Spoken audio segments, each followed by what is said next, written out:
போன episode of ஒரே கதை ரெண்டு படத்துல பிரேமம் மற்றும் மூன்றாம் பிறை படங்களை கரெக்டா கண்டுபிடிச்சவங்களுக்கு வாழ்த்துக்கள். அது மட்டும் இல்லாம இதே மாதிரி பிளாட்ல தீபாவளி படமும் இருக்கு அப்படின்னு கமெண்ட்ஸ்ல மென்ஷன் பண்ணிருந்தீங்க.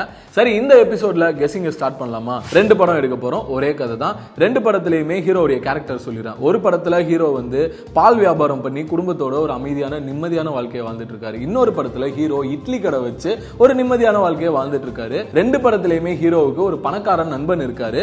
ஒரு படத்துல ஹீரோவோட ஃப்ரெண்டோட அப்பாவுக்கு ஹீரோவை பிடிக்காது, ஏன்னா அவங்களுடைய ஏழ்மையான நிலைமையை பார்த்து. இன்னொரு படத்துல ஹீரோ ஃப்ரெண்டோட அம்மாவுக்கு ஹீரோவை பிடிக்காது, ஏன்னா அதே படத்திலையும் ஹீரோவோட ஏழ்மை தான் காரணம். சரி, இப்படி நிம்மதியா படம் போயிட்டு இருக்கும்போது ஒரு கட்டத்துல ஹீரோவுக்கும் நண்பனுக்கும் ஒரு பிரச்சனை வருது. நண்பர்கள் ரெண்டு பேருமே எதிரியா மாறுறாங்க. ஒரு கட்டத்துல நம்ம ஹீரோ தன்னுடைய முன்னாள் நண்பன், அதாவது தற்போதைய எதிரி இருக்காருல, அவரை விட பிசினஸ்ல பெரிய அளவுல போய் ஜெயிச்சு காட்டுறாரு. இதை கெஸ் பண்றதுக்கு உங்களுக்கு க்ளூ வேணாம்னு நினைக்கிறேன். சரி, இருந்தாலும் ஒரு க்ளூ தரேன். இந்த ரெண்டு படத்துக்குமே ஒரே டைரக்டர் தான்.